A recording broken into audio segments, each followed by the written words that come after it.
¿Qué tal amigos? ¿Cómo están? Bienvenidos a su programa Verdades Divinas. Les saludamos el doctor Salvador Tomasini. Hola amigos. Emita Martínez. Hola, buenas noches. Y su servidora Alejandra López. Bueno, pues empezamos. Sí, doctor. ¿Podría mencionar en qué consiste cada uno de los grados para vivir en la divina voluntad? Bueno, yo creo que siempre hemos entendido mal esta cuestión. Porque pensamos que es vivir en diferentes grados en la divina voluntad. Y no es así. Necesitamos partir de una base. Todo mundo vive en la divina voluntad. Todos. No hay nadie que no viva en la divina voluntad. Incluso alguien ateo, alguien incluso satánico, todos vivimos en la divina voluntad. ¿Por qué? Porque la divina voluntad es infinita. Entonces nos abarca a todos. Ahora, cada uno va tomando de esta divina voluntad hasta donde conoce. Entonces, todo lo que ha pasado en la historia de la religión es que Dios va aumentando el conocimiento y, lógico, la persona que cumple con lo que Dios va pidiendo, bueno, se va acercando cada vez más.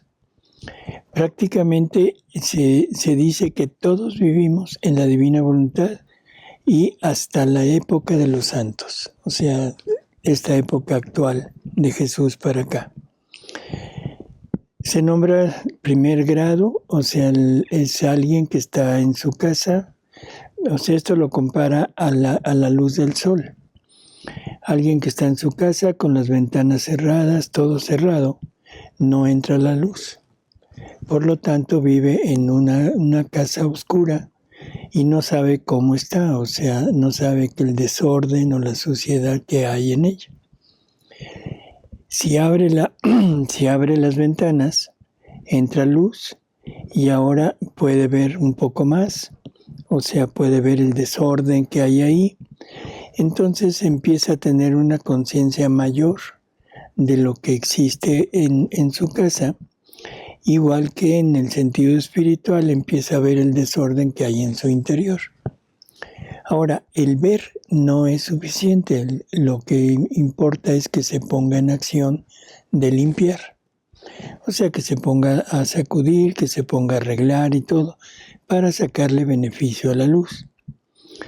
Pero si esa persona sale al jardín, en afuera, recibe más luz, ve más cosas, espiritualmente se ve más claramente lo que está bien, lo que está mal, y empieza a pensar en Dios, empieza a ver a Dios.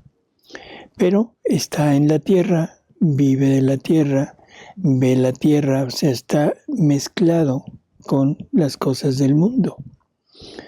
Si esa persona se va a algún lugar donde la luz del sol sea más intensa, bueno, recibe más luz, transportado a parte espiritual, como que ya se acerca mucho, ya tiene el ansia, el deseo, el fervor de estar con Dios y está teniendo más gracias, más acercamiento y recibe más dones de Dios. Pero todavía es cumpliendo la voluntad de Dios. Si esa persona se va a la punta de una montaña, en el punto más alto, donde la luz es muy intensa, bueno, la misma luz, la intensidad de la luz lo ciega y no puede ver gran cosa, pero sigue parado en la tierra. O sea, sigue dependiendo de la tierra. Estos 3 puntos, o sea, es una persona que vive cumpliendo la voluntad de Dios. Y lo que obtiene, de acuerdo a su adelanto, es la santidad, pero la santidad de las virtudes. Ahora, un paso más allá es lanzarse al sol. Ya no está recibiendo nada más la luz del sol, sino lanzarse en el sol Y esa persona prácticamente se confunde en el sol, desaparece la tierra, ya no la ve, ya no necesita de ella, ya no hay nada más que luz y calor y fuego. En la parte espiritual, esa persona ya vive dentro de la voluntad de Dios, la voluntad de Dios se vuelve vida de ella, y entonces prácticamente es el último grado, el cuarto grado, pero es el grado en donde realmente se tiene la posesión de esta divina voluntad. ¿Se podría decir que estos grados también depende de la conciencia? ¿Son grados de conciencia o no? No tiene nada que ver. Nada más sería conocimiento y vivencia. Por eso es conocimiento, conciencia de que existe Dios, conciencia de que soy, conciencia de que soy una criatura, en fin, todo va unido. Pero todos los primeros grados, mientras estemos parados en la tierra, estamos dependiendo de la tierra. Por lo tanto, estamos simplemente dirigiéndonos hacia Dios, pero no vivimos de Dios. Dios no forma parte de nuestra vida. Lo tenemos alrededor, lo tenemos totalmente en nosotros, pero no estamos fundidos con Él. En el último grado es cuando ya te sumerges en el sol divino, ahí te pierdes y ese sol divino, esa divina voluntad, forma vida en ti. La tierra desapareció. Pero es mientras está uno con vida. Claro. No ya pasando al cielo, sino en vida. Pasando a la otra vida todos vamos a estar igual.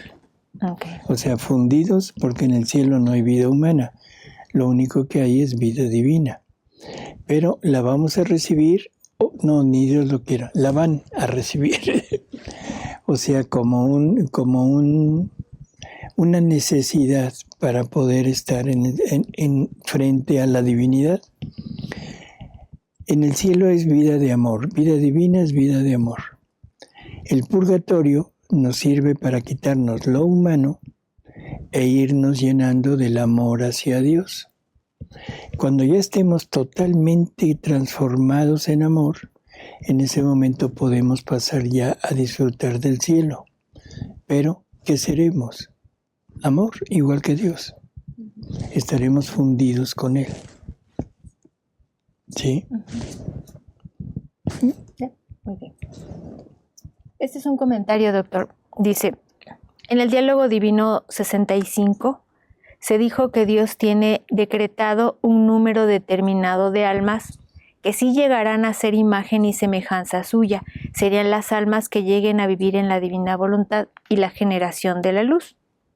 Y que solo con estas Dios establecerá relación de amor para cumplir su primer decreto, amar y ser amado. Sí, pero no es solo con amor. Estas, ¿eh? ¿No? No, o sea, Dios tiene decretado esto. O sea, aquí tenemos, vuelvo a repetir lo que dije hace un momento. Todos vivimos en la divina voluntad.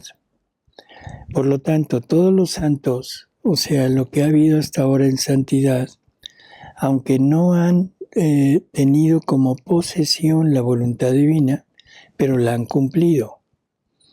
Han estado llenos de la gracia, han estado, o sea, en esa unión total con la divinidad, pero sin fundirse. Entonces han gozado de bienes infinitos, o sea, todos los santos. Lo único que les faltó fue hacer propia la divina voluntad como vida. ¿Sí? Entonces, lo que está diciendo, ¿qué es? Es que no ha terminado el comentario. Es que dice, no entiendo. Yo tampoco. Porque Dios lo reduce tanto si lo que desea es que todas sus criaturas humanas le amen con su amor y además su reino debe ser extendido. Uh-huh. O sea, aquí la persona dice que está decretado un número determinado de almas, que si llegarán, entonces la pregunta, esta persona dice, bueno, no entiendo por qué lo reduce tanto, porque dices que serán pocas. Sí, o sea, esto de que serán pocos no es decreto de Dios, no es un decreto divino. Él había querido, su idea es que todos hubiéramos vivido en la divina voluntad, que todos hubiéramos tenido la oportunidad de esa vida que nos quiere comunicar, esa vida divina, para entablar esta relación de amor. Pero el problema es que el hombre, el ser humano, es el que no quiso aceptar, que el ser humano quiso vivir su propia vida y cada día vamos como reafirmando esa decisión.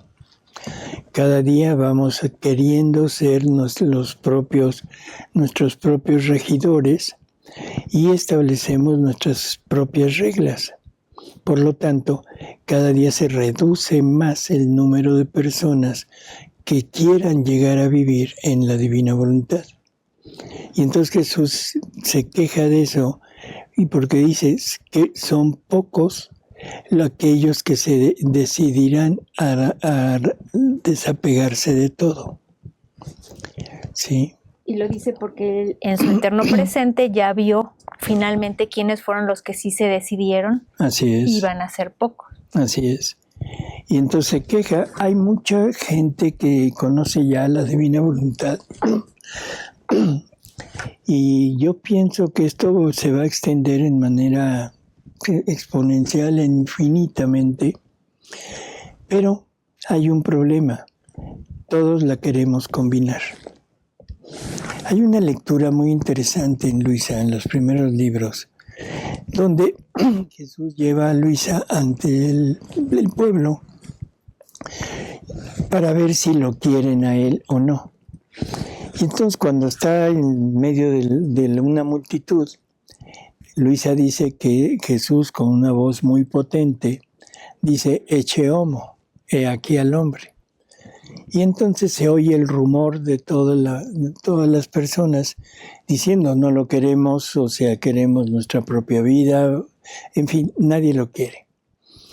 Entonces Jesús se la lleva después al ámbito religioso, al ámbito de consagrados, sacerdotes, religiosas, y vuelve a repetir aquello, «Ecce homo», y todos dicen, bueno, sí te queremos, pero también queremos algo para nosotros. No podemos vivir sin una gratificación. Puede ser la aceptación, el honor personal, puede ser algo monetario, alguna cosa que nos quede a nosotros. Entonces, prácticamente Jesús está demostrando que nadie lo quiere a él en totalidad. Y lo dice, que son muchos todos aquellos que me ofrecen tanto, pero a la hora de la hora se echan para atrás. O sea, a la hora de la hora dicen no. Por lo tanto, ¿cuántos van a vivir de divina voluntad realmente? Serán pocos. Ahora, ¿qué es pocos para Dios? No, eso se lo preguntamos a Él, ¿no? Okay. La siguiente pregunta dice, ¿por qué si Luisa se consideraba indigna y nosotras, personas de baja estatura, puede Jesús infundirnos más estatura? Sí y no. ¿Por qué sí? Porque Él puede hacer todo lo que Él quiera siempre y cuando la criatura lo acepte y lo desee. Él no puede ir en contra de la voluntad de la criatura. La pregunta anterior. Uh-huh. Se disponga, ¿no? Entonces, uh-huh, si la persona se dispone, Él puede ayudarnos, ensancharnos, hacernos crecer, sí. No en el sentido de que no nos lo puede imponer. Entonces, ¿ya? Yeah. ¿Se debe luchar en la divina voluntad por matrimonios que están por terminar? Definitivamente la vida en la divina voluntad es un continuo estar rehaciendo los actos del ser humano. Estar llevándoles, o sea, toda la luz, la fuerza, las llagas, la sangre de Jesús, para que corrijan su forma de actuar, su forma de ser. Ahí se incluyen a los matrimonios que están en este conflicto de término de esa relación, que están a punto de la separación, del divorcio. Bueno, tenemos que estar actuando en la divina voluntad, ofreciendo los actos y rehaciendo los actos de todos ellos, llevándoles toda la pasión de Jesús, el dolor de Jesús, convenciéndolos no con la boca, no con la palabra, sino con los actos de que no lo hagan. Pero qué tanto se pueda lograr depende de cada persona. Y, por ejemplo, ¿qué pasa si la pareja, o sea, el esposo, quiere estar en lugares que ya no quiero asistir? ¿Debo acompañarlo y no me salgo de la divina voluntad? Bueno, en un matrimonio, una de las cosas principales es el mutuo acuerdo. Y ese mutuo acuerdo debe ser casi siempre, bueno, no casi, sino siempre enfocado en la idea de la persona que es católica. O sea, que tiene una formación y una idea y una finalidad de acercarse a Dios. Si la pareja, o sea, quiere obligarla a ir a lugares inadecuados, o sea, definitivamente debe decir no. Si de lo que se trata es de alguna reunión, algún tipo de función, de algún tipo de diversión que no sea inadecuado, pero que a la persona no le agrade, bueno, ahí debería de ceder para no crear conflicto. Entonces, lugares donde se ofenda, se ataque, o sea, haya ese rechazo a Dios, no tiene sentido el estar acudiendo. Ir a espectáculos en donde se ofende abiertamente a Dios, como son todos los espectáculos modernos, donde siempre hay algo de algo en contra. Puede ser divorcios, puede ser negación de la maternidad, puede ser violencia así explícita, puede ser sexo también explícito, o sobre todo ahora en donde parece que hay una conjura. No hay espectáculo donde no haya, aunque sea un instante de homosexualidad. O sea, se puede acudir. Bueno, o sea, lo lógico sería no, rechazar totalmente eso, tratar de que la pareja entienda el por qué no. Pero si no entiende, bueno, definitivamente no conviene estar ahí, ¿sí? Doctor, entiendo que cielo, purgatorio e infierno son estados. Uh-huh. Todas esas almas que se aparecen o quedan en algunos sitios o en casas después de muertos, ¿están purgando o ya son condenados? Bueno, lo primero que hay que entender es que no hay almas errantes. No importa quién lo diga. O sea, ¿por qué lo digo así tan categóricamente? Jesús nos habla del momento de la muerte. En un instante anterior al momento de la muerte, o sea, Él se presenta ante el alma.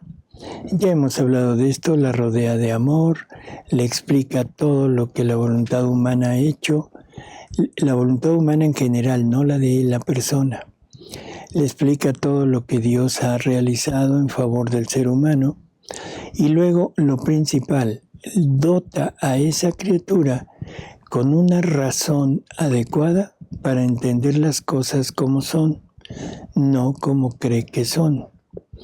Ya que está todo eso, ahora le pregunta, ¿quieres conmigo, sí o no? Si el alma dice sí, ya está salvada, en ese momento pasa al cielo o al purgatorio, pero prácticamente el purgatorio ya es salvación, así que no hay problema. Si dice no, se va ya condenación eterna. No hay intermedios.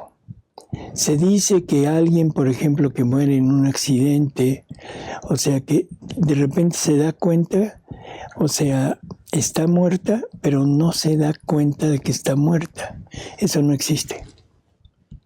Cualquiera de dos, o miente la persona que lo dice, o miente Jesús. Bueno, yo prefiero que mienta el que lo dice. ¿Sí? Así que eso no es verídico. Segundo, ¿qué decía? Que si esas almas que se aparecen son purgantes o condenadas. Purgantes o condenadas. Pudieran ser condenadas, ¿sí?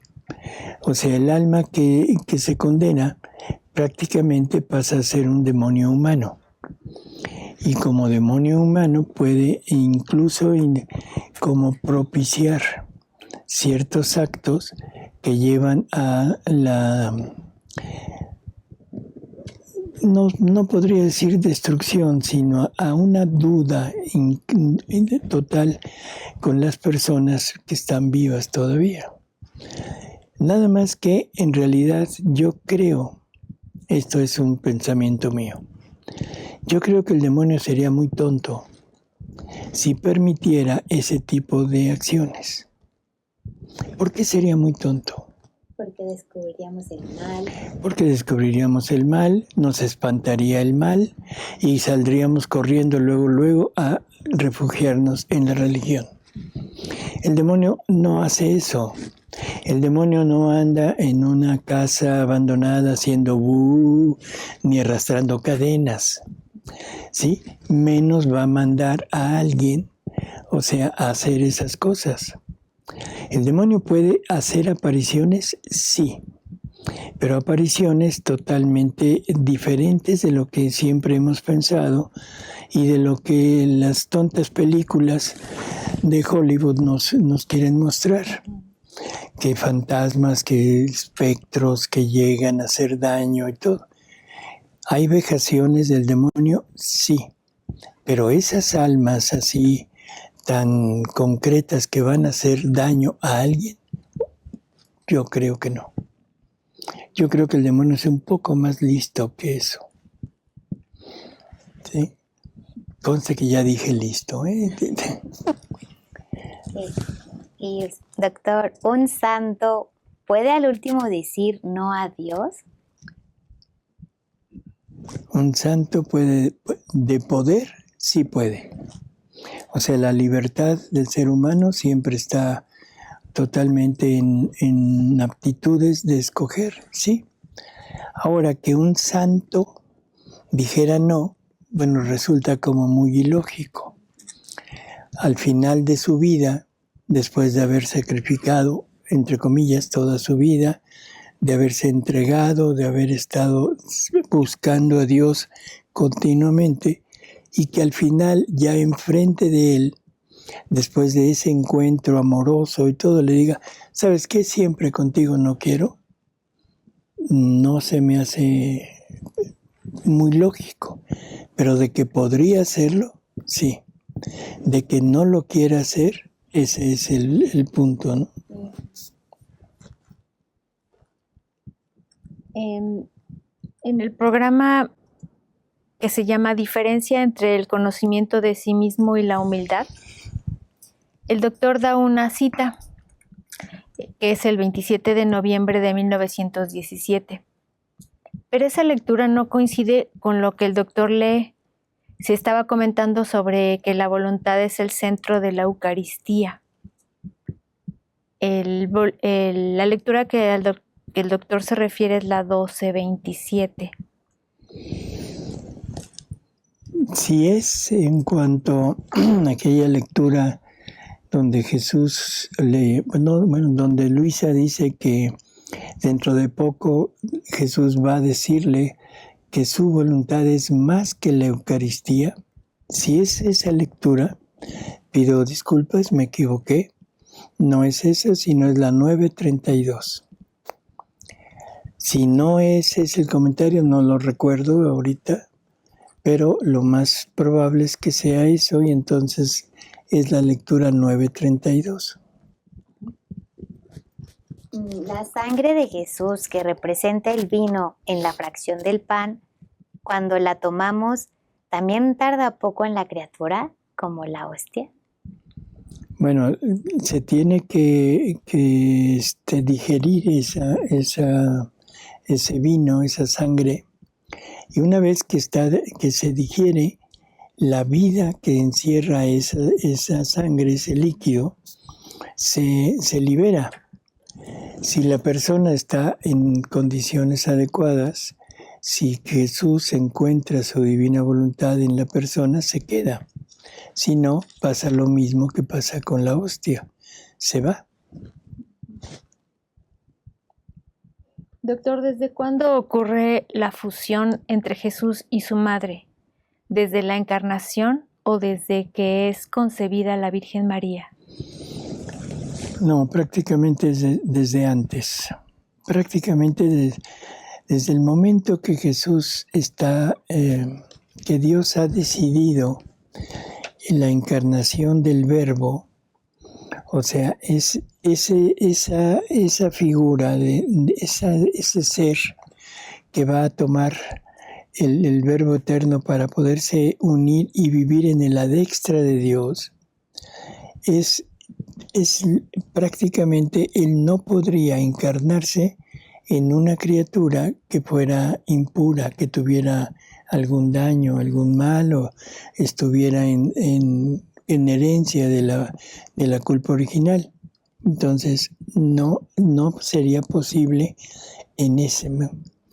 Y no sería posible que esa criaturita se fuera y se pusiera en el vientre de una mujer que estuviera totalmente, no digamos manchada, pero que hubiera tenido las impurezas de la naturaleza humana, los defectos de la naturaleza humana y sobre todo que hubiera tenido la mancha de origen. Así que definitivamente no. Entonces, desde toda la eternidad, Dios hace esto. Están los actos, como Dios es un eterno presente, están los actos de Jesús presentes desde toda la eternidad. En esos actos está engendrada María para poder recibir todos los bienes que su Hijo va a hacer en el mundo y quedar exenta del pecado original. Y todo ese estar engendrada en esos actos es lo que hace que la divinidad vierta en ella todos los mares de potencia, de inteligencia y de amor, y la exente de la culpa original. Entonces está desde ahí.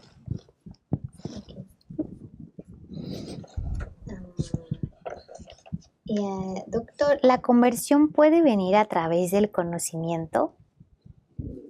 No puede. O sea, es a través del conocimiento. Quizá algunas ocasiones, o sea por la acción directa de Dios, ¿sí? O acción directa de las personas que oran por él o que actúan en la divina voluntad para la conversión de las almas. Pero generalmente siempre es conocimiento. Doctor, ¿cómo se le puede ayudar a un joven casado con el vicio de pornografía? Ojalá se pudiera hacer un divorcio del vicio. Del vicio. Es un vicio que hay que combatir. Y definitivamente el que lo debe combatir y el que lo debe vencer es la propia persona. Tratar de infundir en él conocimiento, sobre todo el conocimiento de Dios, el conocimiento de las ofensas que se le está dando a Dios y tratar por todos los medios de actuar o de orar por él y por todos aquellos que tienen el mismo problema. Con la palabra a veces es muy difícil, pero se debe intentar.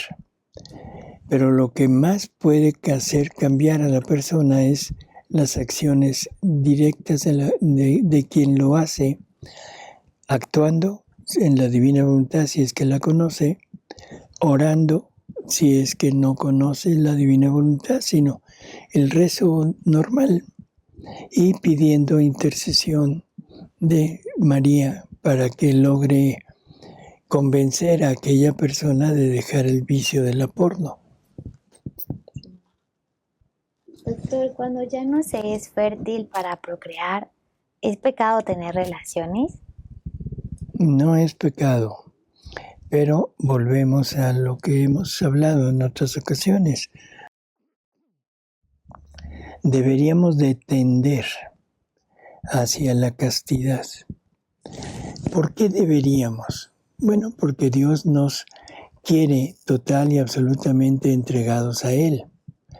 La relación sexual, mientras hay la posibilidad de una procreación, se debe hacer siempre, pero abierta a la procreación. En el momento que esto ya no es posible, bueno, tratar de irse acercando a la castidad para ir teniendo esta relación cada vez mayor con Dios.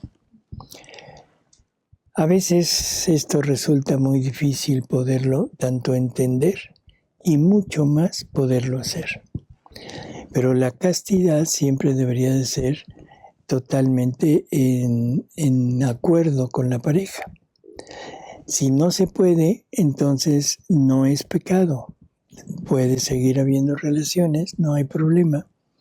Pero si una de las personas de esa pareja quisiera acercarse a la castidad y la otra no, bueno, tiene la posibilidad de ofrecer esa relación como un martirio, ¿sí? Que se ofrece a favor de la persona que lo está exigiendo, unir ese sufrimiento con los sufrimientos de Jesús, de nuestra Madre Santísima, y estarlo poniendo siempre en la divina voluntad. Y la forma es, o no la forma, sino la intención, es hacerlo para evitar el adulterio que la otra pareja podría buscar fuera del matrimonio. Terminamos, doctor. Bueno, ahora fueron pocas. Muy bien. ¿Algún anuncio, alguna pregunta? Sí. ¿Nos despedimos primero? Primero los anuncios. Bien, les comentamos, amigos, que va a haber retiro que se llamará El Reino de la Divina Voluntad en medio de las criaturas. Será el próximo 24, 25 y 26 de enero del próximo año 2025 en Santiago de Chile. Va a ser impartido por Pablo Pauletti, Vivi, Mariana, Gaby, Clarisa y Martín y Pato. Ahorita en este momento está exhibida la información para que se apunten. Bien, y les comunicamos que a partir de la siguiente semana que viene, que empieza el 16 de diciembre de este año 2024, ya no va a haber programa en vivo de Diálogos Divinos ni Verdades Divinas, y en su lugar se va a transmitir a las 10 de la mañana el retiro de Chihuahua, para que estén al pendiente. Y regresamos en vivo el próximo lunes 6 de enero de 2025. Entonces, hasta la próxima, amigos. Feliz Navidad. Bueno, pues igualmente, feliz Navidad, felices fiestas. Que la fiesta es, por favor, no se les olvide invitar a Jesús. Sí. Sí, porque es el cumpleaños de Él y casi siempre Él está totalmente fuera de nuestra mira. Nos importan mucho más la piñata, en fin, la colación, el baile, la música, la cena, en fin. Estamos ocupados en todo eso, en la reunión familiar. Los regalos, pero Jesús generalmente queda aparte. Por favor, no se les olvide que Jesús es el festejado y debería de estar presente siempre en nosotros. Le agradecemos a Alejandra, Gracias, doctor. a Emita, Gracias, a Paris y Gracias, sobre Paris. todo a ustedes, amigos. Hasta luego. Hasta luego. Hasta luego, amigos. Hasta la próxima.